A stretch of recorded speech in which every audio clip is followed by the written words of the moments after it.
해당 영상은 스포일러가 포함되어 있어 시청에 주의가 필요합니다. 네, 반갑습니다. 오늘 저는 메소드 연기 관객과의 대화를 진행하게 된 배우연구소 소장 배우입니다. 반갑습니다. 되게 따끈따끈하게 개봉한 영화인데요.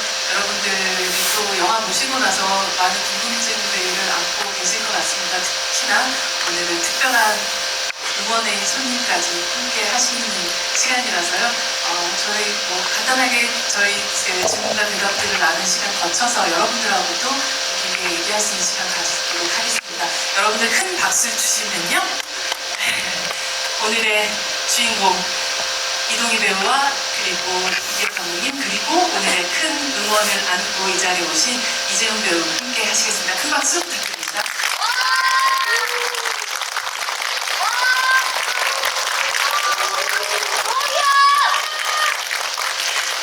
저희 인사하고 앉을까요? 네, 촬영하고 인사 반갑습니다. 반갑습니다. 안녕하세요.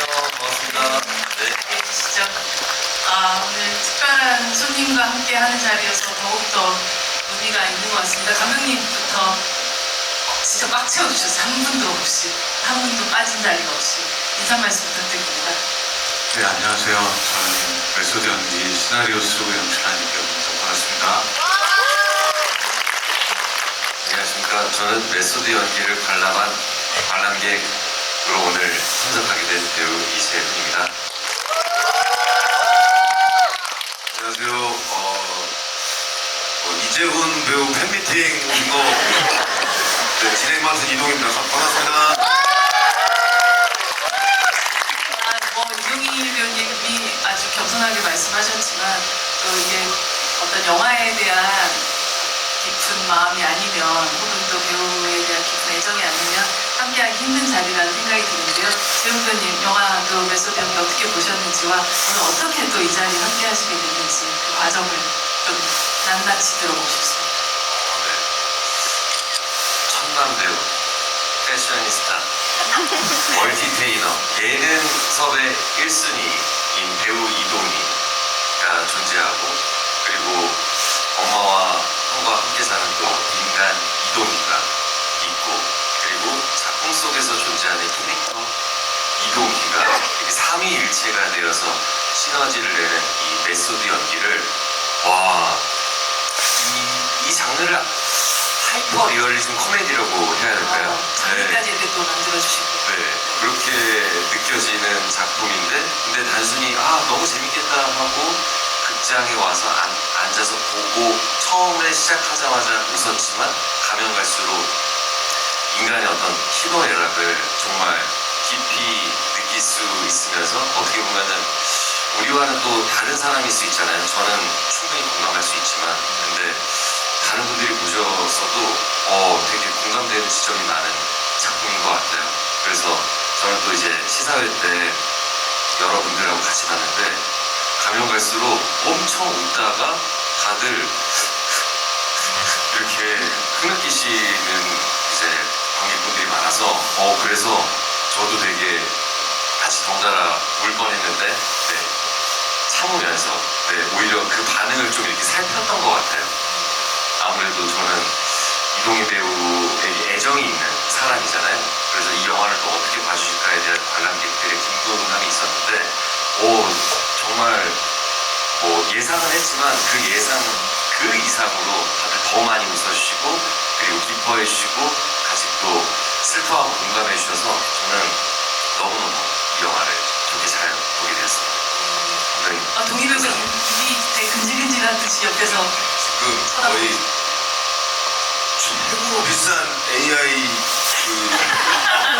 프리미엄 요금? 거의 100만 원 넘는 원래 100만 원 넘는 정말 그 정도의 완벽한 이 정리를 역시 우리 대통령 최고. 아까 전에 감사합니다. 그런 얘기 하셨잖아요. 저희 대기하면서 오늘 이 자리를 함께 해주신 대표님 덕분에 앞으로 종신 제가 여러분들 앞에서 선언을 하나 하겠습니다. 많이 촬영하고 계시니까 갑자기 좀 긴장되는데요. 여러분 우리 이재훈 대표님이 저를 쫓아내지 않는 이상 저는 컴퍼니온의 종신계약을 선언하겠습니다. 공신계약 선언. 너무나 두 박수 한번 하시죠. 너무 인증이 되어버렸네요. 너무 감사한 마음에 그렇습니다. 네. 이기혁 감독님께도 여쭤보고 싶은데 물론 감독님도 배워주시기도 하시지만 동시에 이렇게 또 관객분들한테 선보이는 것도 굉장히 떨리는 부분이겠지만 이렇게 이재훈 배우처럼 진짜 배우들이 이 영화를 어떻게 볼지에 대한 걱정과 기대가 동시에 있지 않았을까 싶거든요. 그래서 지금 재훈 배우가 했던 이 이야기가 또 굉장히 또 다르게 다가오셨을 것 같기도 하고. 네.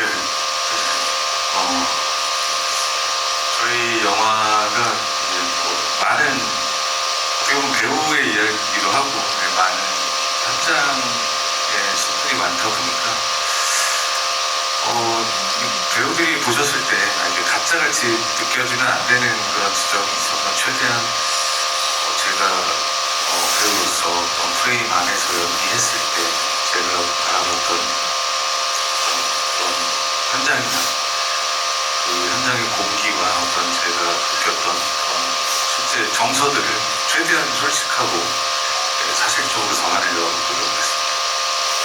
정말 그 사실적인 어떤 느낌 같은 게 극중에서 정태민이 이동희 선배님께 시상식 공개 프로포즈를 하는 그런 장면이 나오는데 너무 떠올리는 어떤 장면이 있지 않았어요, 여러분? 이것은 정말 이재훈 부교관의 이 씬이 없었다면 과연 탄생될 수 있었을 씬인지에 대한 궁금함이 있기도 했었는데 우연히도 그렇게 된 것입니까? 아니면 영향을 받으신 건가요? 그리고 지원 선배님 영향이 너무 컸고요. 제가 워낙 그 유튜브에 조회수도 좋고 알고리즘도 잘 뜨기 때문에 시나리오를 쓴 과정에서 자주 참고하면서 봤었고요. 물론 극중에 어떤 정태민이 이동희 배우에게 제안하는 건 뭐 복수의 빌미로 제안하는 거기 때문에 뭐 다른 의미지만 참고를 많이 했습니다. 그 장면 보셨을 때 어떤 느낌이었어요? 딱히 저의 경험이 떠올려지진 않고 그냥 그 자체로 되게 집중이 되었었고 야, 교환 씨한테 복수하리라고 그건 아니잖아요, 그쵸? 전혀 모르는 사이였는데 그때는 그쵸? 그래서 어떻게 보면은 말씀하신 대로 약간 일맥상통하는 그 지점이 있어서 이제 말씀을 해주셔서 떠올려지게 되는 것 같아요. 되게 제 개인적으로 되게 흥미로운 지점인데 그거를 감독님께서 또 어느 정도 또 영향을 받으셨다고 하니까 그게 너무 또 신기한 것 같아요. 정말 그 인연 때문에 결국 탈출하는 영화가 또 만들어질 수 있었기 때문에 네. 결과적으로 굉장히 아름다운 프로포즈였었던 그렇죠. 것 같아요. 사실 영화 속에 있는 경화 수업이 시작부터 되게 쇼킹하게 했지만 시청률이 계속 올라가잖아요. 그러니까 나름 해피엔딩이 아닐까요? 맞습니다. 네. 맞아요. 해피엔딩입니다. 네, 의도하고 상관없이. 잘 이제 성황리에 마친 드라마가 됐습니다. 그러니까요.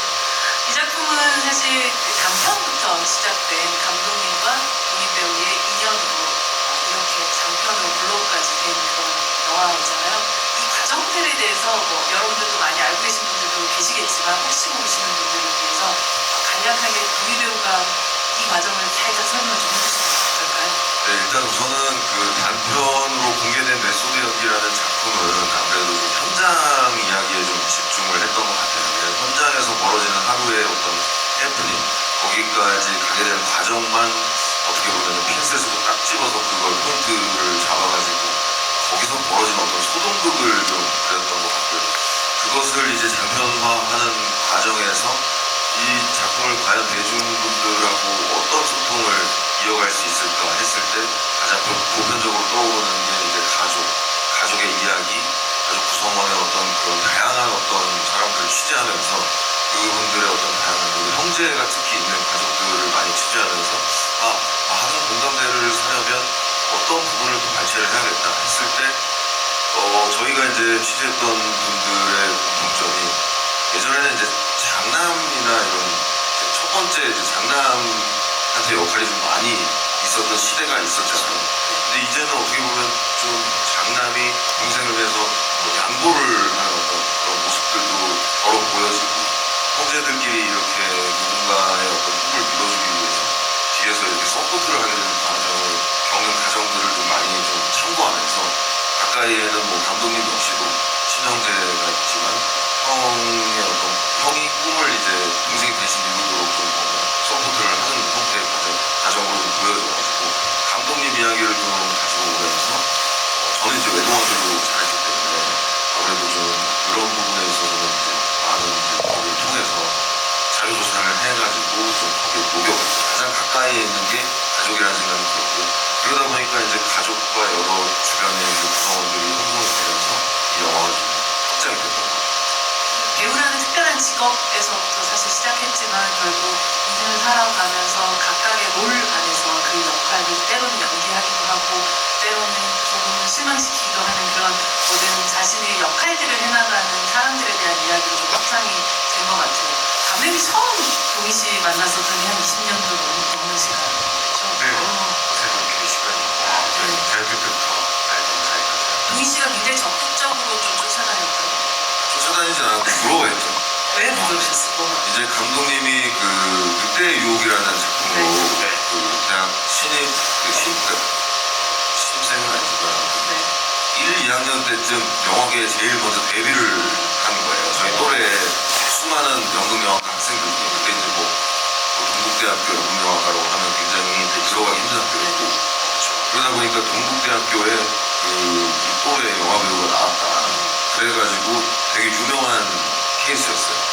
알고 봤더니 이제 또 가족분 중에 또 감독님이 계셔가지고 약간 혈연으로 이렇게 좀 하신 거를 알게 되고 약간의 실망을 했지만 당시에는 엄청나게 네, 왜냐면 그 감독님이 파일 안에 송혜성 감독님이시니까 네네. 저희한테는 거의 뭐 신적인 존재였죠 당시에는.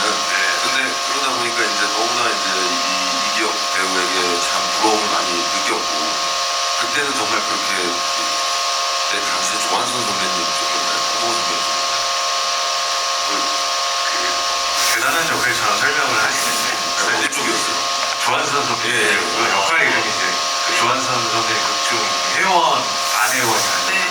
안혜원 회원 패거리 5번 역할을 했었어요.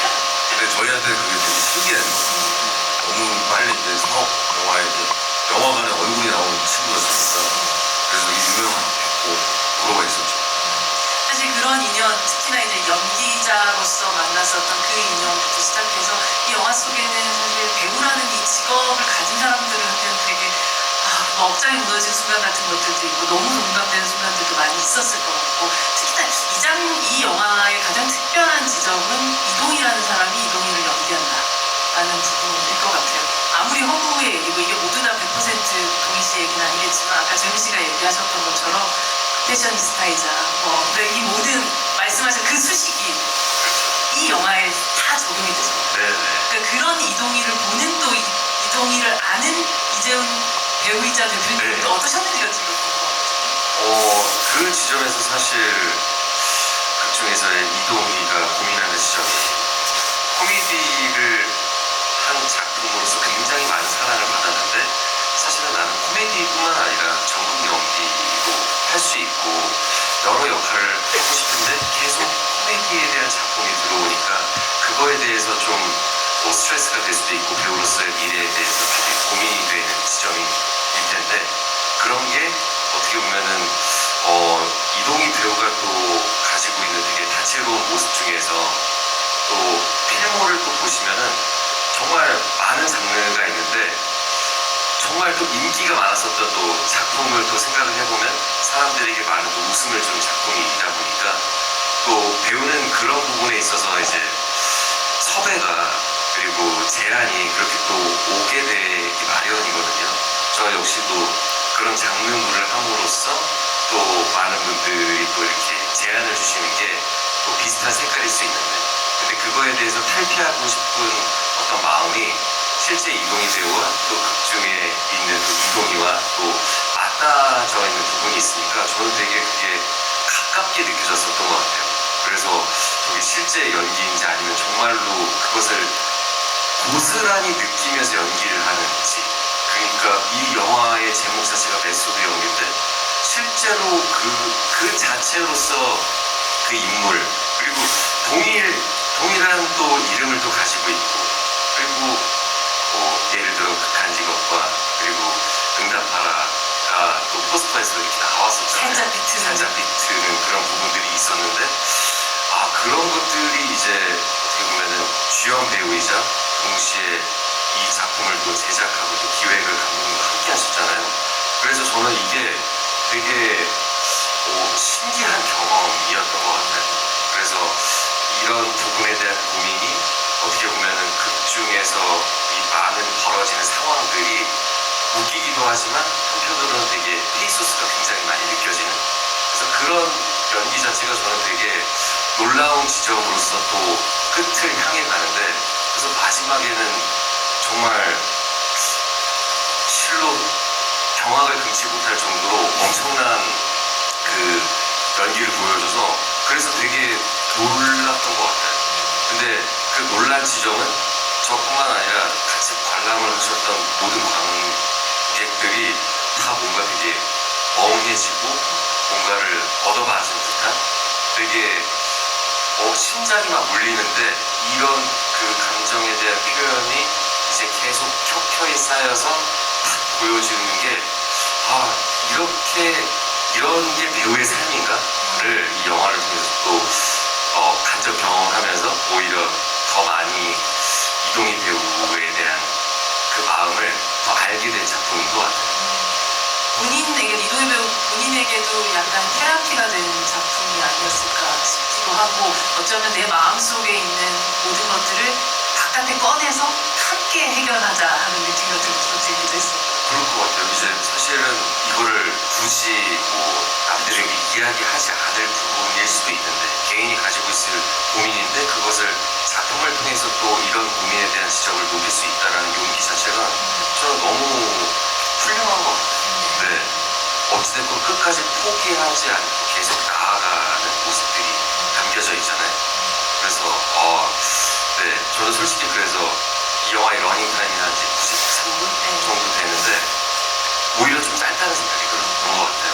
더 많이 좀 더 있었으면 좋겠다. 네. 그래서 되게 보는 즐거움이 너무 컸던 작품인 것 같습니다. 이어지는 다음 고민은 대표님과 함께 또 사적으로 얘기를 좀 하시면서 풀어나가셔야 되지 않을까 괜찮네요.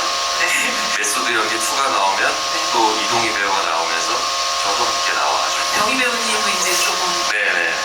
더 큰일하시고. 그렇죠. 병희 선배님은 이제 매니저로서 이제 대표로 가는데 저는 이제 동료 배우로 나오는 거죠. 네, 나와서 같이. 재밌네요. 네, 뭔가를 또 배우 이재훈으로서 메소드 연기에 나오는 이재훈으로 나오는 거잖아요. 되게 또 재밌는 그런 상황들이 연출이 많이 되지 않을까.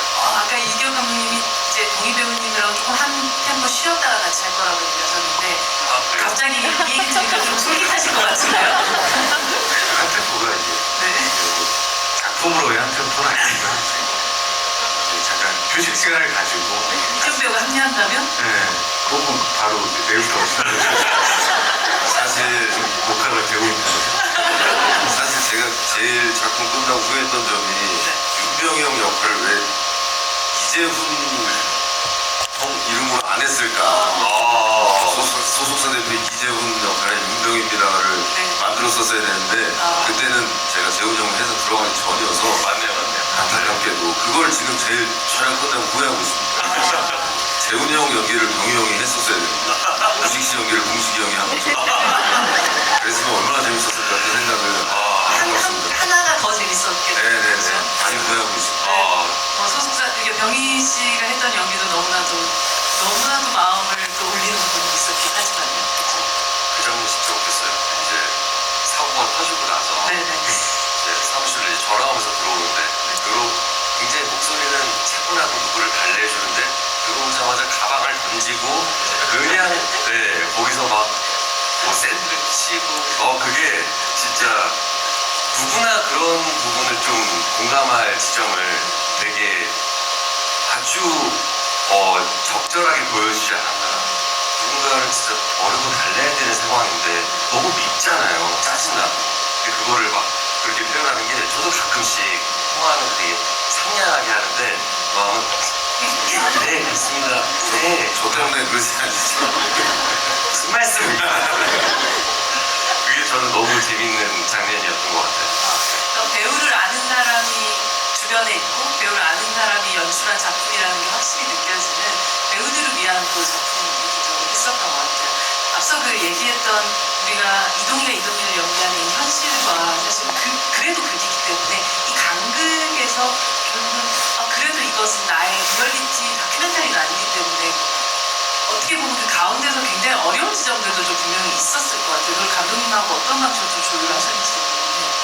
우선은 사실 제가 이제 원배 언론 배급 시사회 때 말씀드렸던 것처럼 다시는 이동희를 연기하고 싶지 않다라고 말씀드렸던 이유를 좀 말씀드리면 감정 씬이 아닌 경우에 또 예를 들면 전복자로 연기를 해주신 김금순 선배님이 그 길에서 이제 뭘 흘리셔서 다시 죽고 걸어가는 뒷모습을 보는데 제가 그때 전혀 어떤 감정 씬도 아니었는데 그 동네가 제가 살던 동네예요. 근데 그 뒷모습을 보는데 또 하필 금순 선배님이 저희 어머님하고 체형이 비슷하세요. 그때 그 뒷모습을 보는데 순간 그 현실하고 비현실이 좀 섞이면서 아무렇지 않게 바라봐야 하는데 울컥하더라고요.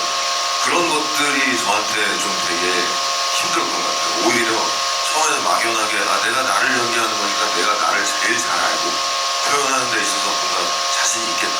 좀 앞에 조금 설명을 좀 붙여드리면 원래는 이제 강호의 인물을 만들자고도 회의를 많이 했었는데 근데 이제 이게 대중영화로서 많은 분들과 소통을 하려면 빠른 이 도킹이 필요하다고 느껴졌었고 관객들과 이 거리감을 빨리 줄이려면 결국 저라는 사람 제가 사람들에게 알려져 있는 모습을 이용을 하는 게 맞다는 판단을 이제 감독님하고 결정을 해서 이제 저로 시작을 해가지고 그렇게 출발을 하다가 그 몇몇 장면에서 제가 너무 힘들었던 거죠. 특히 병실에서 어머님이 그 뒷모습으로 이제 계신 그 연기를 한 그 씬은 아예 모니터도 못 봤어요. 제가 멀리서도 화면을 보는데 그 씬에서 제가 막 울고 그러면 안 돼. 또 정말 앞으로는 제가 왜냐면 그 영화를 또 시사회 때 부모님도 보여드리게 했잖아요. 근데 그런 이야기 혹은 저를 이용하는 이야기는 조금 가급적이면 안 하고 싶다라는 생각이 들어서 그때 이제 그렇게 다시는 저를 연기하기는 좀 힘들 것 같다라고 말씀을 드렸던 건데 그런 부분들이 좀 진짜로 그 현실하고 비현실이 딱 맞닿는 순간들이 잠시 잠깐씩 있거든요. 그럴 때가 오히려 제일 힘들었던 것 같아요. 그 극중에 이동희가 처한 상황들을 이제 해결해 나가고 연기를 하는 데 있어서는 사실 배우로서 너무 버겁고 어렵다라는 느낌보다는 계속 챌린지를 하는 마음이었고 어머니나 가족분들 이렇게 좀 겹쳐지는 그런 때는 저는 좀 공하고 사를 좀 많이 구분을 하는 타입이거든요. 제 정신 안에서 일하고 저의 쉬는 어떤 자아는 따로 있다고 보여지는데 지향적인 메소드는 그렇죠. 아니군요. 저는 메소드키라는 액팅법을 지향하는 사람은 아니에요. 그래가지고 그러다 보니까 이제 경험을 해보니까 오히려 그런 부분에서 더 좀 심리적으로 좀 큰 압박이 오게 되면서 이렇게 풀 수 있는 이야기는 이번이 마지막 작품이었으면 좋겠다라는 생각을 결론적으로 하게 됐죠. 그 과정을 고스란히 옆에서 지켜보셨던 감독님은 또 어떤 마음이셨어요? 오랫동안 알아왔었던 이동이라는 사람이 자신의 많은 것들을 드러내서 그리고 그것들을 만천하에 알리는 형태의 연기를 하고 있는 것을 보고 있는 또 감독님의 마음도 어떠셨는지. 감사하죠. 네, 너무 감사했고 본인 자체를 연기한다는 게 엄청난 부담이고 엄청난 또 리스크가 있을 수도 있는 그래서 같이 대화를 하면서 최대한 정말 좀 많이 회의를 했던 것 같아요. 어떻게 해야 이게 실제 이동이처럼 믿어지고 또 제가 만들어 놓은 어떤 가상의 인물들과 좀 조화롭게 섞이고 그런 지점을 좀 많이 고민해서 동희 씨 얘기뿐만 아니라 가족 제가 느끼는 가족들 바라보는 어떤 시선을 이끌리는 감정들 제가 아내한테는 뭐 집에서 표현을 거의 안 하거든요. 그래서 그런 얘기들을 좀 제 얘기도 좀 실제로 넣어야 이 가상인물들과 실제 인물이 조화롭게 시너지를 이룰 수 있을 것 같았고 또 저도 자신 있게 찍을 수 있을 것 같아서 그랬었고 또 동희 씨가 이제 아이디어를 뭐 의상이나 실제로 평소에 본인이 쓰시는 의상이나 디카프리오 모자이크죠. 집에서 머리띠하고 있는 그런 모습들이나 그런 스투시 넥타이. 네. 그 머리띠가 이번 시즌 미우미우 지금 키 아이템으로 나왔더라고요. 역시 패셔니스타. 지그재그 머리띠. 역시 빠르게. 제가 먼저 했습니다. 네. 그런 것도 실제로 다 달렸던 그 앞을 때까지 실제 앞으로 이렇게 긁어서 온 적도 있으시죠? 네, 제가 조사를 해서 이제 악플들을 다 취합을 해가지고 대사에 녹였는데 너무 수위가 세가지고 네. 본편에는 많이 못 실렸어요. 너무 수위가 세가지고. 술 때문에 ADR 하는 분들이 가슴 아픈 과정을 한번 거치신 형태였네요. 근데 아까 그 동희 씨가 빠르게 도킹한다라고 얘기를 했었고 감독님께서 그런 소품들 얘기도 하셨지만 막 사랑할 때 누구나 취향이 된다 모자, 뭐 네. 디카프리오 모자, 뭐 이런 제가 거 갖고 있는 실제 모자들이 탐나는 아이템 많이 갖고 계시죠. 사랑할 때 누구나 취향이 된다 그 모자 굿즈는 구하기 힘들더라고요. 어렵사리 홍수로 감독을 통해서 어렵사리. 재현 씨, 사실 이 영화 속에서는 굉장히 다양한 배우들이 많이 나오는 것 같아요. 다양한 단계에 있는 배우들, 그리고 다양한 출신의 배우들, 그리고 다양한 방식을 연기 방식을 가진 배우들까지 등장을 하는데 이게 보시면서 가장 그 많은 배우들 중에서 가장 공감가는 캐릭터가 있으셨나요? 윤경호 선배님이 이제 가르쳤던 이제 제자 역할을 했던 네. 그 배우님 캐릭터가 이름이 뭐였죠? 소신남 캐릭터인데 그 앞에 나가서 연기하시는 아니요. 연기하고 계세요. 연기학원에 연기하지 말고요. 저기 그 선술집 하고. 맞아요. 저 연미정 오하연 배우. 네네, 오하영 배우였던 그 이정훈 이정훈. 역할이 자기는 그렇게 뭔가 배우가 되고 싶었던 그런 지점들이 있었을 텐데 그것을 해내지 못한 나름의 어떤 그런 상처 혹은 그런 좀 이렇게 아쉬움들이 있잖아요. 기회조차를 얻지 못한. 네네네. 그런 부분들을 알고 있다가 이제 이렇게 연기에 있어서 뭔가 한탄을 하니까 갑자기 펑펑 울면서 나는 그러면 그건 아닌 것 같다라고 이렇게 얘기하는 그 지점이 또 되게 공감이 되는 지점이었었던 것 같아요. 근데 다들 누구나 어떤 연기에 대한 꿈을 가지고 또 목표를 향해서 나아가는데 각자의 또 개인 사정으로 그것을 이루지 못한 또 사람들이 있잖아요. 네, 그런 것들에 대한 사연을 저도 직간접적으로 좀 많이 이렇게 듣게 되고 느끼게 되는데 그래서 어떻게 보면은 이정이 막 많은 신들을 소화하지 않음에도 불구하고 그 순간만큼은 되게 저도 되게 짠하게 느껴지는 그래서 저는 그 순간 되게 공감이 많이 됐었고 위로를 많이 이렇게 해주고 싶더라고요. 그래도 마지막에 에필로그에서 같이 차 타고 가면서 이렇게 가는 장면에 있어서 또 나는 또 희망을 보니까 되게 기뻤었고 그리고 경호 선배님이 이제 붕대 이제 형으로서 이제 나오는데 연극 쪽을 하다가 이제 또 이제 액팅 선생님인 거잖아요. 그쵸? 네네네. 저도 이렇게 액팅 선생님한테 연기를 배웠었던 또 시절이 또 생각이 나면서 내 체형이 좀 다른 것 같아. 그게 너무 웃겼어요. 네. 사실 그런 부분에 대한 이제 예전에는 지금은 좀 많이 없다라고 느껴지는데 예전에는 진짜 그 무대 연기와 그 매체 연기에 대한 그 어떤 톤의 매너 차이가 되게 크게 느껴져서 이게 맞는 것인가에 대한 어떤 토론들도 되게 많이 했었거든요. 그래서 되게 배우로서 공감이 되는 어떤 지점들이 많아요. 그리고 실제 갑자기 뭐 우연치 않게 동이 현장에 와서 뭐 매니저님이 지금 잠시 부재로 인해서 케어를 해주는데 그래서 캐릭터를 맡아야 되는 또 상황이 되어서 금빛 공중 와 그거 하는데 진짜 다 뒤집어지셨죠? 그 짧은 순간이지만 엄청난 희노애락을 담았다라는 느낌을 저는 받았어요. 저도 연기하는 순간에 그렇게 그 대사 포인트가 안 되는 것 때문에 수십 번 NG를 내서 많은 스태프들한테 민폐를 끼친 기억이 있거든요. 그래서 아무리 해도 안 되니까 잠시 쉬었다 가자고 하고 결국에는 대사를 못 외워서 너무 굴욕적인 순간이었지만 그래도 그 촬영을 빨리 끝내야 하니까 대사를 스케치북에 적었어요.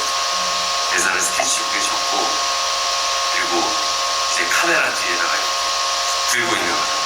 그래서 연기하면서 슬쩍 보면서 연기하고 그때 그 어떻게 보면은 네, 경험은 아직까지도 생생한 것 같아요. 분명히 내가 그 대사를 외웠는데 액션하면 생각이 안 나거나 버벅거리고 그래서 가끔씩 아직도 악몽처럼 떠올려지는 순간인데 근데 이 영화에서는 그 순간을 되게 재밌고 유쾌하게 풀어냈잖아요.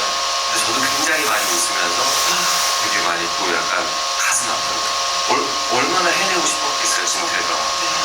그래서 저는 그 장면이 또 굉장히 기억이 많이 있는 것 같아요. 해외여행도 한번 못 가본 사람이. 그건 아니에요. 동시 애드립이었어. 아, 진짜요? 한번 못 가본 사람한테 몽골 사람 시키면 잘할 수 있냐.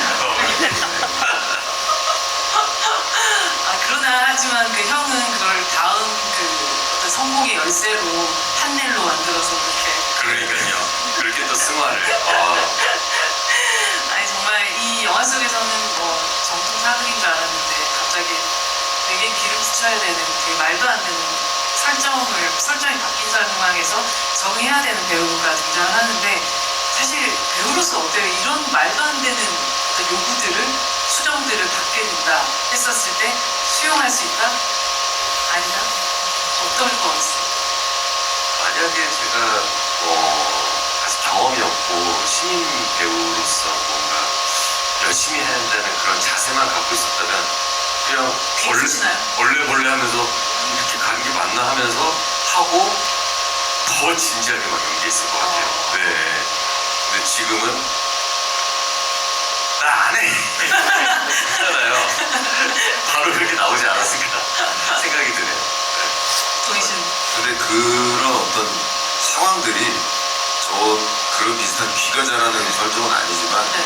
사실 드라마 찍다 보면 비일비재해요.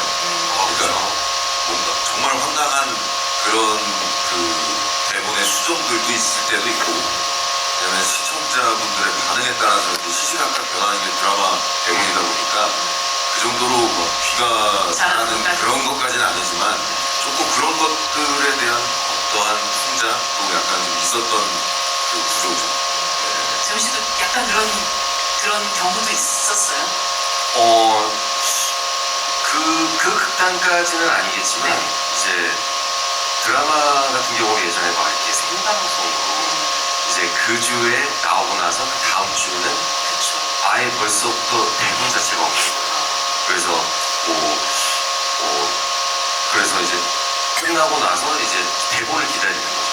그 대본을 기다려서 받고 하는데 그 대본이 사실 이렇게 중간중간에 약간 뭔가 연결성이 안 맞는 부분들이 있으니까 그럴 때 이제 모여서 작가님한테 물어봐야 되는데 답이 늦고 하지만 현장에서 빨리 촬영을 해야 되고 그러면 저희는 계속 발을 동동 구를 수밖에 없는 상황이잖아요.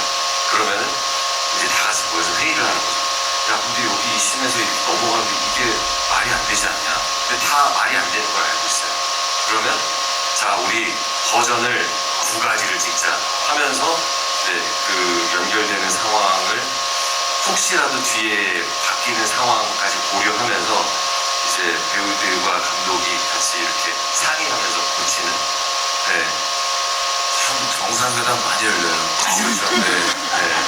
계속 열려요. G20 정상회의가 계속 열리고 회의가 끝나질 않고 다 그 회의가 끝나서 무슨 내용이 나올까 기다리고 있고 그런 일들이 드라마 현장에 사실 많아요. 그렇죠. 그게 사실 어디 논리적으로 말이 안 맞기 때문에 이것은 찍지 않아야 된다는 게 맞는 거잖아요. 네. 그런데 영화 속에서 감독님이 우리는 시키는 대로 그냥 하면 되는 거야 라는 대사가 저는 되게 뇌리에 박혔던 게 그렇게 상식적이지 않은 상황에서 멈춰야 되는데 근데 이것을 멈췄을 때 방송사고가 난다라는 것을 모든 제작진과 배우들이 느끼고 있으니까 어찌됐건 계속 가야 되는 부분이 있는 것 같아요. 그래서 그런 게 사실 저희뿐만 아니라 이렇게 뭐 직장을 다니시는 분들이나 삶을 살아가시는 모든 분들이 가지고 있는 어떤 애로사항이지 않을까. 네. 이게 계속 시간이 멈추지 않고 흘러가니까 우리는 그 시간에 편승해서 이게 맞지 않음에도 불구하고 나아갈 수밖에 없는 그런 아이러니한 경험하고 싶지 않은 근데 그런 것들이 저희 촬영하는 뭐 배우들이나 뭐 감독님이 될 수도 있고 끊임없이 계속 반복이 되는 고민되는 지점인 것 같아요. 연기하는 사람들이 현장에서 마주하는 어떤 상황이 페이소스도 있겠지만 정말 말씀하셨던 것처럼 모든 우리의 삶 안에서 그런 페이소스들이 존재하기 때문에 공감하면서 볼 수 있었던 그런 장면이었었던 것 같아요. 네. 근데 말씀하셨던 정말 그냥 우린 그냥 하면 되는 거야. 그냥 해. 뭐 이런 대사라든지 아니면 생긴 대로 살자. 너는 그게 맞아. 그냥 다른 거 생각하지 말고 그렇게 하자. 라든지 한물간 배우는 없는 거야. 뭐 늘 기회는 있고 뭐 역할이 웃긴 거랑 웃긴 연기를 하는 거랑 또 좀 다른 거다. 뭐 이런 그러니까 되게 누군가에게는 피가 되고 살이 되는 조언도 있고 누군가한테 가슴 아프게 들리는 어떤 대사들도 있었을 텐데 이 영화 전체 안에서 가장 공감이 됐었던 어떤 대사나 순간들이 있으신가요? 일단 저는 이제 뭐 어머니가 해주시는 말씀 중에 외계인 임금이면 어떻고 임금 외계인은 어때 진짜로 그게 굉장히 정말 제가 스스로 지금 살고 있는 어떤 모토 같은 생각이거든요. 그러니까 왜냐면 저도 사실은 이 영화를 이제 감독님하고 이제 회의를 많이 하면서 거기도 회의를 많이 했는데 정상회담 좀. 네, 정상이 부정상회담. 부정상이죠. 되게 높은 정상은 아니지만 우리 둘 사이는 둘밖에 없으니까. 근데 어찌됐든 그런 것 같아요. 제가 배우를 시작했을 때도 주변에 많은 분들이 아니 어떻게 배우를 할 생각을 했을까? 그러니까 우려 어린 시선이 많았죠. 그런 말씀 있어요. 그런 말을 많이 들었죠. 진짜? 네네네. 주변에 친구들도 그렇고 저희 동네에서 이제 배우나 가수 이런 사람들이 많이 안 나온 동네예요. 그러다 보니까 너무 생소한 분야고 부모님도 만류하셨고 그리고 뭐 여러 사람의 만류를 저는 이제 그 만류를 듣지 않고 이제 청개구리처럼 이 일을 시작한 케이스이기도 한데 이제 결국에 그걸 좀 쫓아가고 싶었어요. 뭐냐면 제 친구들한테도 많이 물어보니까 회사 다니던 회사 잘 왜 다니지 왜 자영업을 하려고 하니 저조차도 그러고 있더라고요. 제가 되게 아끼는 친구인데도 아니 지금은 뭐 월급도 괜찮고 그런데 왜 그걸 하려고 해? 제가 그때 조금 머리가 띵해졌죠. 왜냐면 저는 저 스스로 그렇게 살지 말아야겠다 생각하고 이러면 어떻고 저러면 어떻고 임금 외계인은 어떻고 외계인은 어때라고 살고 있었는데 저 스스로도 어떤 선입견으로 누군가를 대하는 모습에 이게 우리의 이야기구나. 많은 사람들의 도전과 꿈을 굉장히 적극적으로 지지하고 응원하는 분위기가 아닌 이 사회에서 우리는 다 같이 끊임없이 도전을 하고 살아가고 있구나를 좀 깨달으면서 그 순간부터 저는 이제 이렇게 시도했는데 이렇게 실패하면 어떻고 저렇게 시도했는데 생각지도 못하게 성공할 때도 있고 이런 경험을 하다 보니 그 대사가 저한테는 굉장히 좀 관통하는 대사인 것 같아요. 지금 배우는 약간 시점에서 벗어날 수 있겠지만 또 알게임을 하셨잖아요. 아니 그게 인서트로 잠깐 나왔는데 그 대본이 대본이 있어가지고 나중에 한번 기회가 되면 잠깐 그 퍼즈하고 해보고 싶어요. 그래서 딱 그것만 캡처해가지고. 그래가지고 그게 어찌됐건 텍스트로 있는 대사였다는 게 그렇게 또 열연을 한 거잖아요. 네. 그 누군가 그리고 연기를 해야 되니까. 그렇죠. 네. 작가님의 의도하고 다 맞춰가지고. 그렇죠. 네. 그게 되게 재밌었어요. 되게 심각하고. 고백하겠습니다. 다 틀리겠습니다. 하지만 맥락과 뜻은 다 이해가 돼요. 근데 이게 정말 아까 동희 배우는 메소드 연기가 저의 지향점은 아니다라고 얘기를 하시긴 했었는데 두 배우에게 정말 우리 사실 21세기가 가장 오해한 단어가 저는 메소드 액터, 액팅이라는 생각을 하지만 동시에 배우의 연기법에 대해서 이만큼 전 세계적으로 알고 있는 그 말은 또 메소드라는 말밖에 없기도 맞아요. 한 것 같아요. 지현 씨는 어때요? 이게 뭐 꼭 지향점이 아니더라도 극 중에 동의가 했던 것처럼 어느 순간 나와 내 캐릭터가 그냥 확 그 경계가 사라지고 내가 그냥 그 사람이 돼버린 것 같은 되게 이상한 경험 같은 걸 해봤던 순간이 있으셨어요? 그런 것들이 제 개인적으로 매 작품마다 좀 있는 것 같아요. 네, 그래서 그런 순간이 딱 왔을 때 그 경험을 나는 이렇게 딱 느꼈는데 이제 모니터로 봤을 때 그게 뭔가 그래도 작가님과 감독님의 방향성에서 내가 그게 지점에 뭔가 조금이라도 도달하지 않았나라는 걸 딱 확인하면은 그때만큼 가장 큰 희열은 없는 것 같아요. 네. 그런데 나는 분명히 이렇게 느끼고 그리고 정말 진솔하고 그 무엇보다 굉장히 진중하게 연기를 했는데 보는 사람들이 공감을 못하게 되는 그런 순간에 또 지점들이 있을 때 되게 실망이 크고 충격적이고 뭔가 벗어나고 싶고 나는 왜 연기를 하고 있지?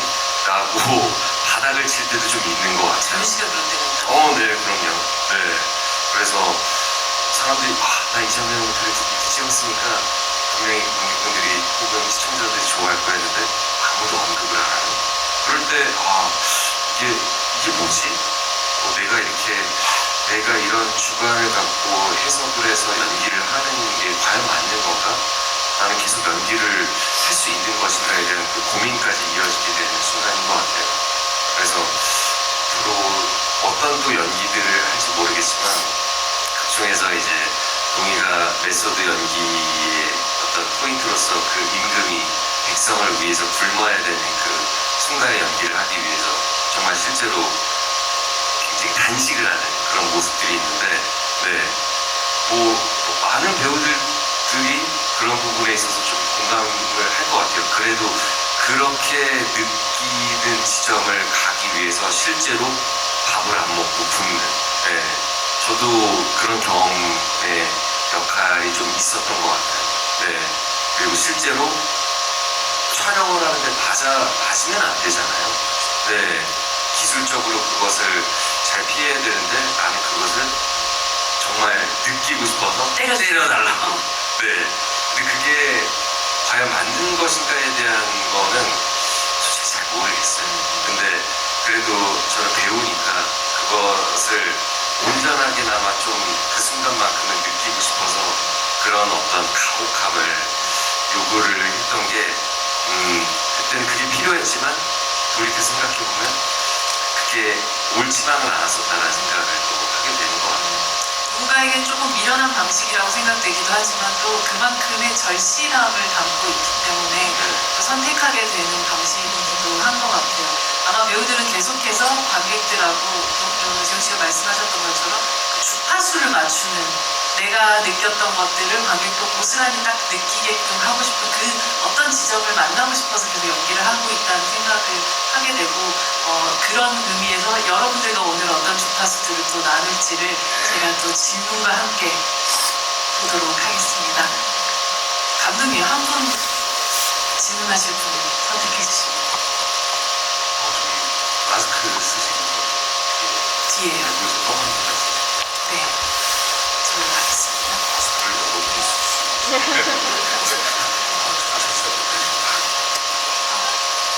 안녕하세요. 영화를 보고 나서 어찌 보면 우리 인생도 이렇게 바꿔놓는 그런 자신만의 삶 속에서 모두 메소드 연기였던 게 아니었나 싶어요. 때로는 그런데 안 그런 척, 안 그런데 그런 척 하면서 뭔가 그냥 넘어가고 그래서 이 영화는 되게 내 스스로를 비롯한 살인죄 정책의 사람한테 되게 위로가 됐을 영화라고 생각해요. 저는 그러면 혹시 배우님도 살면서 두 분 배우님도 살면서 괜찮은데 안 괜찮은 척 혹은 그런데 안 그런 척하면서 소로 연기로서 그 고비를 넘긴 적이 있는지 궁금해요. 감사합니다. 네, 아이고 그렇게 봐주셨다니 정말 의도한 바대로 영화를 봐주셨어요. 몸둘바를 보냈어요. 오늘 해석을 잘해주셨어요. 맞아요. 그러니까 제가 살면서 제 직업이 정말 괴롭다라고 느껴졌던 순간이 바로 제 친구의 장례식 날이었어요. 네, 장례식 이제 병원에 이제 안치된 날 아침에 저희 친구들하고 가서 이제 회의를 했죠. 거기서부터 뭐 대성통곡이. 그런데 그날 저녁에 행사가 있었어요. 아주 좋은 브랜드 행사여가지고 도저히 참석을 안 할 수가 없었고 이미 약속된 행사니까. 그런데 그 많은 카메라와 그 관계자분들 앞에서 계속 웃어야 되는데, 왜냐면 그 약속이잖아요. 그 자리에 가서 또 제가 임해야 되는 행동인데 그때 정신적으로 굉장히 많이 무너졌습니다. 너무나 큰 슬픔이 제 뱃속에서 정말 꿈틀거리고 찢어질 정도로 아픈데 계속해서 웃어야 되는. 그리고 그 행사가 끝나고 바로 장례식장으로 달려가서 또 거의 뭐 실신할 정도로 쓰러지게 됐었는데, 그때 제가 나의 직업이 이게 맞는 것인가에 대한 어떤 그 충격이 진짜 있었어요. 근데 그게 시간이 지나고 생각해보니까 저만 그런 게 아니라, 배우라는 직업을 가진 저만 그런 게 아니라 정말 많은 사람들이 그 있는 그대로의 나 스스로의 내 온전한 모습으로 누군가를 다 대하면서 살 수는 없잖아요.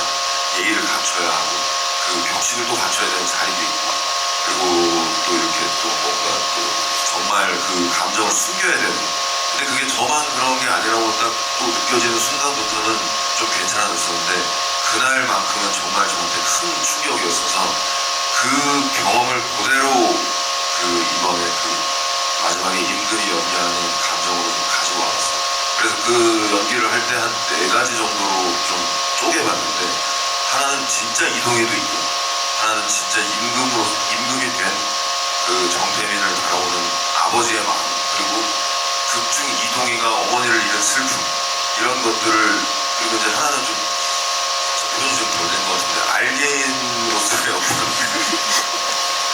네, 그런 어떤 것까지 그 4가지의 그 겹겹이 쌓여있는 레이어가 그 독백 안에 다 흘러나오기를 바랬었거든요. 근데 그 장면의 어떤 출발점이 됐던 게 바로 그날의 기억이었기 때문에 그때 진짜 이를 악물고 버텼었죠. 그날은.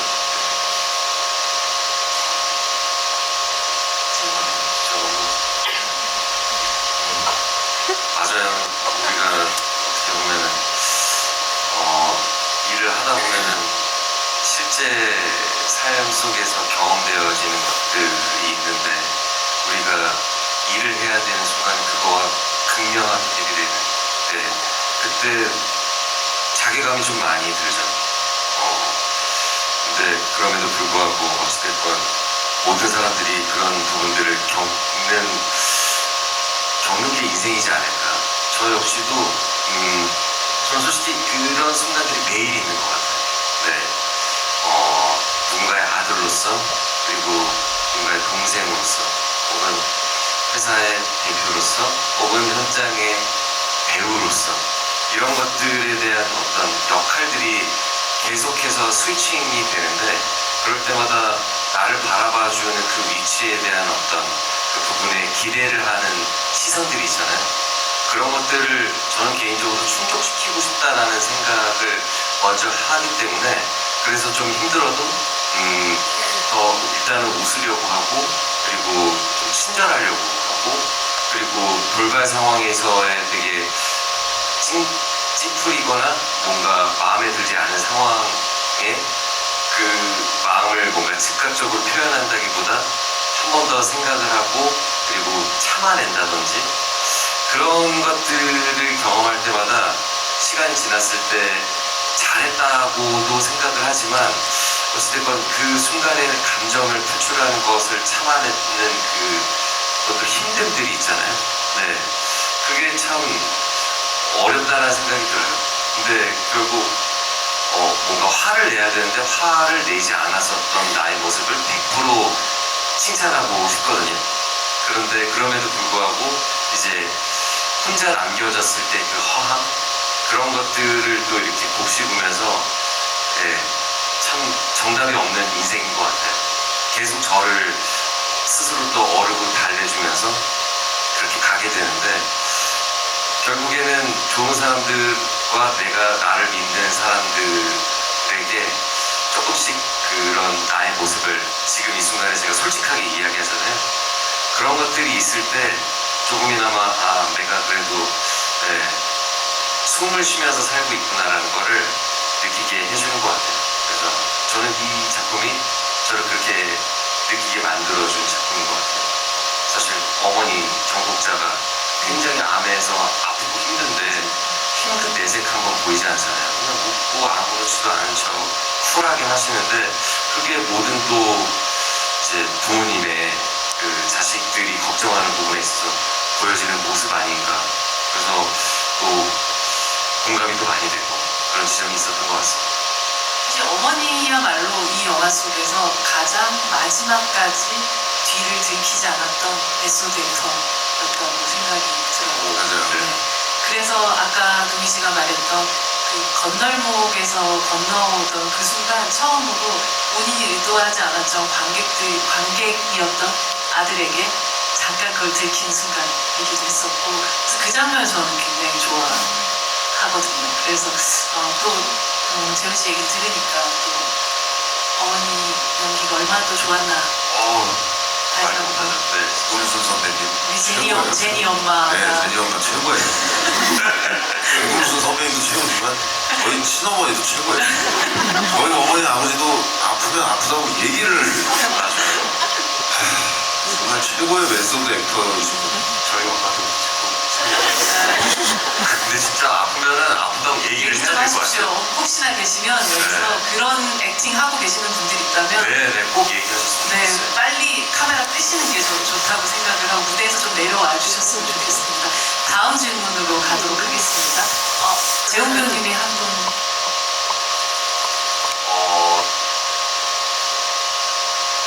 네, 여기 맨 앞에 에스소드 형제 이재훈 공이라고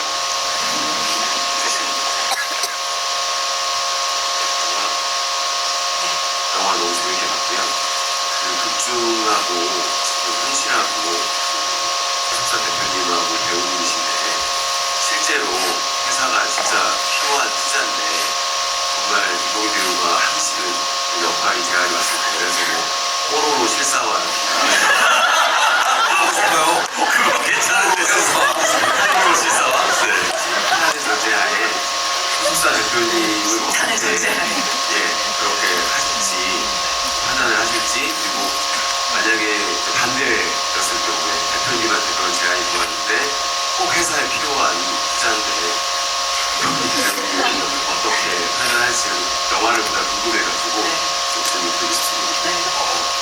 회사 운영이 많이 어려운 상태예요. 매우 어려운 상태예요. 네. 굉장히 많은 또 설득들이 있을 텐데 사실 그런 지점이 실제적으로 있어요. 네. 그리고 올해 벌써 이제 조금 있으면 매니지먼트를 운영한 지 이제 5년 차가 되는데 한 해 한 해 지나가면서 저한테 있어서의 그 고민들은 솔직히 더 많아지는 것 같습니다. 그런 지점에서 배우들과 함께 또 일을 하게 되었을 때 작품을 통해서 그 캐릭터 이야기를 할 수도 있고 감독이나 그 작가에 대한 글의 방향성에 대해서 이야기를 하게 될 텐데 혹은 개런티가 될 수도 있겠죠. 근데 그런 것들을 좀 저는 냉정하게 봤을 때 회사의 입장도 당연히 있지만 제가 아무래도 배우이다 보니까 배우의 입장으로서 더 많이 생각을 하게 되는 것 같아요. 배우가 그 작품을 했을 때 이후에 보여지게 되는 어떤 이미지가 될 수도 있고 아니면 정말 보여주고 싶었던 연기에 대한 어떤 지점이 될 수도 있고 그게 시간이 지나서 그 작품을 돌아봤을 때 그 배우에게 내가 이 작품을 잘했구나라고 느끼게 해주는 게 저는 대표로서의 위치라는 생각을 하게 되는 것 같아요. 그래서 그렇게 배우들과 소통을 하고 있고, 네, 계속 배우가 잘 돼야지 결국은 회사가 잘 된다라고 저는 믿고 있는 사람이기 때문에, 그래서 뽀로로는 계속하고 있는. 저는 회사 운영이 어렵다는 전제하에 네. 뽀로로 무조건 괜찮습니다. 해야죠, 무조건. 네네네. 저는 저보다 저희 회사, 저희 가족이 더 중요합니다. 제가 이제 나이가 이제 40대를 넘어서 가장 중요하게 생각하는데 저보다는 제 주위 사람들이어서 정말요? 반드시 하겠습니다. 근데 이제 회사 운영이 어렵다는 전제하에. 근데 제작자가 뽀로로 역할은 꼭 재훈 씨가 해야 돼요. 그러면 그 함께 있는 또 동료 뭐든지 배우로서 해야죠, 네, 뭐든지. 재훈 배우에게 그 대표님한테 권하시겠습니까? 이 얘기를 또 물어보신 거예요. 그래서 실제로 좀 어려워져야겠네요. 네. 왜냐하면 이동희 배우한테 굉장히 많은 섭외와 작품에 대한 문의가 많거든요. 네, 근데 배우로서 또 이제 많은 작품들과 앞으로 가야 될 방향성이 많으니까, 그래서 솔직히 작품도 있지만 또 너무 재능이 다재다능하잖아요. 그래서 네, 좀 너무 바쁘게 있어서, 그래서 한편으로 그게 좀 미안하기도 하고. 네, 죄송합니다. 네. 대표님 죄송합니다. 앞으로는 연극과 독립영화를 좀 줄이도록 하겠습니다. 두 분이 아스팔트에 들어놓는 하늘의 별을 보는 네네. 그런 순간에 뽀로로 실사화를 하면 무조건 해야죠. 네, 부탁한다는. 네, 네. 감사하게 생각하고 가도록 하겠습니다. 저희 시간이 거의 끝났는데 혹시 한 분만 그래도 보이실지. 이렇게 손을 이렇게 흔들고 계시는 분. 네네네. 제 쪽이신가요? 아니요, 여기 아, 가운데. 앞쪽 네네. 가운데. 네네.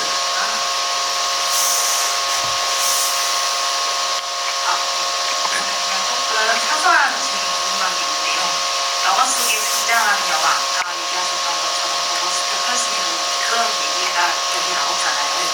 그 중간에 이제 동의의 방에 보면 옆에 이렇게 포스터가 붙어 있는데 트랜스포팅도 있는 것 같고 오션스 11도 있는 것 같고 그리고 이제 살짝 지나가는 장면 중에 이 영화 배우 동의가 거기서 불안감을 촬영했던 장면이 나오는데 사실 우리가 아는 그 변성현 감독님의 그 동명이 작품이 불안당이에요. 아 진짜요? 불안당. 불안당이 응답하자 극한 직장 불안. 죄송합니다. 당연히 불안당 같죠. 네.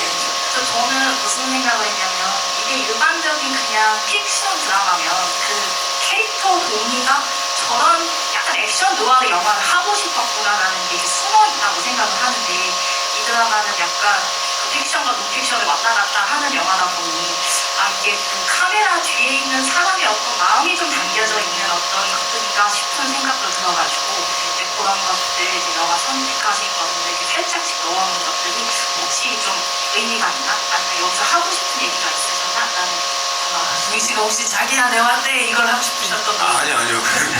그렇다기보다는 일단 그 포스터는 제가 20살, 21살 때부터 갖고 있었던, 지금도 갖고 있는 액자예요. 개인 소장품. 네네네. GQ 에스콰이어에 나왔던 배우들을 다 오려가지고 거기 붙여서 매일 그걸 보면서 영화 배우가 되겠다고 다짐했던 그 포스터여서 영화 촬영하면서 제가 본집에서 가지고 와서 쓰고 다시 본집으로 갖다 놓은 그 포스터고요. 이제 사실 불안당 같은 경우는 불안당 아닙니다. 불안불안하다 그런 의미의 불안당. 이게 절대 제대로 된 의화는 아닌 영화고요. 그냥 그거에 대해서 좀 가볍게 좀 그냥 에피소드 하나 말씀드리면 변성현 감독님을 시사회에 모셨는데 뒤풀이 때 연락이 오시더라고요. 야 오늘이야? 나 내일인 줄. 제가 그 자리에서 변성현 아웃을 계속 했었어요. 사실 그걸 보여드리고 싶었거든요.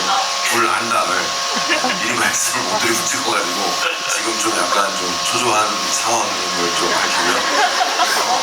또 어찌됐든 그런 좀 개인적인 어떤 영화의 어떤 갈증이나 갈망보다는 그 군데군데 좀 포인트가 된, 그리고 제가 거리가 멀다고 느껴진 작품들, 그리고 혹은 또 영화를 좋아하시는 분이 보시면 좋아할 만한 그런 모자에 써있는 그 소위 말해서 시네필들이 많이 좋아하는 그 시네파일이라고 하나요? 시네파일, 시네필 다르죠. 네. 저는 좀 후속적으로 시네필 하겠습니다. 네. 네, 시네필들이 좋아할 만한 것들을 좀 이렇게 군데군데 배치하면서 어떤 감독님한테 이제 제 색깔을 계속해서 이제 조금씩 넣었죠. 은은하게. 네. 아니 동이 방 앞에 문에 이렇게 주먹 잡히는 맞아. 건 뭐예요? 아, 그건 감독님이 이제 일단 그 집의 역사고 이 집에 좀 오래 살았다는 그런 흔적이고 제가 실제로 저희 친형이랑 어렸을 때 이제 뭐 형이랑 싸우면은 제가 방문을 잠그고 막 형한테 욕을 하니까 형이 화나가지고 그래서 저희 집에 항상 방문에 그 주먹 자국이 있었어요. 안방으로 도망칠 때도 있고 화장실로 도망칠 때도 있고 그러니까 모든 방에 주먹 자국이 있었고 그런 이 형제의 관계를 좀 대변할 수 있는 그런 시간이 이벤트들을 뭐 예를 들어서 그 냉장고 열면 음료수 줄 그어놓고 서로 이름 써놓고 먹지마. 네, 하지마. 제가 남이 입대는 걸 너무 싫어해갖고 이제 어렸을 때 그렇게 했던 거랑 뭐 엄마 부고 문자 왔을 때도 뭐 사과주스 한 입만 먹으면 다 먹지마 뭐 빨리 안 말라서 니 팬티 하루만 쓴다 먹지마 뭐 이런 게 어렸을 때 이제 힙합 바지 하나 가지고 형이랑 뭘 하는 제가 있고 수목구는 형이 없고 뭐 그런 이 형제를 대변할 수 있는 인서트들을 좀 디테일을 넣었는데 이런 건 이제 큰 극장에서만 볼 수 있는 디테일이나 저는 그게 동이가 힘들 때마다 친 건 줄 알았는데 동태가 쳤을 가능성이 네, 동호 형이 원래는 촬영 때 주먹으로 치는 것까지 찍었는데 이거를 뭐 기술적으로 일단 아예 선배님이 부상당하시면 안 된다 이렇게 좀 미리 풀어놓고 이제 갖다 대는 식으로 찍어서 이제 편집 과정에서 이거 힘들었어요. 제 사소한 문좀 급히 풀어봤습니다. 근데 저희 시간이 진짜 금방 갔네요. 근데 오늘 또 아마 앞으로 또 GV 계획된 게 있지 않을까라는 생각이 들면서 여러분 그때도 이렇게 꽉 채워주셨으면 좋겠다라는 마음이 들고요. 행복히 부탁드리고 네. 오늘 동희 배우님부터 해서 함께 하신 관객분들에게 마지막 인사 한 말씀 부탁드립니다. 하고 싶은 일과 해야 하는 일 사이에서 갈등하시고 고민하시는 모든 분들께 이 영화가 위로가 됐으면 하는 마음으로 열심히 한번 찍어봤습니다. 재밌게 보셨다면 주변에 입소문 좀 잘 부탁드리겠습니다. 항상 건강하시고요. 감사합니다. 메소드 형이 어제 개봉했죠? 여러분들 절찬리에 상영 중이니까 오늘 이렇게 귀한 시간 내주셔서 봐주셨잖아요. 주변 분들에게 메소드 연기 잘 봤다고 입소문 좀 많이 내주시고요. 또 이렇게 나름의 좋은 어떤 감상에 대한 평이 있다면 많이 또 글로 남겨주셨으면 좋겠어요. 그런 이야기들을 통해서 서로 또 이렇게 사람 냄새 나는 이야기들을 이제 이렇게 나누게 되면 저는 그게 영화의 힘이지 않나라는 생각을 하게 됩니다. 오늘 이렇게 객석이 꽉 채워주신 관객분들을 뵈니까 너무너무 기분이 좋고 뿌듯하네요. 다음에도 또 이런 기회가 있었으면 좋겠습니다. 오늘 와주셔서 진심으로 감사드립니다. 일상 속에서 메소드 연기하며 살아가는 저희 영화에 나오는 많은 캐릭터들의 삶 속에서 여러분들이 많은 공감과 위로를 가져가셨으면 좋겠고요.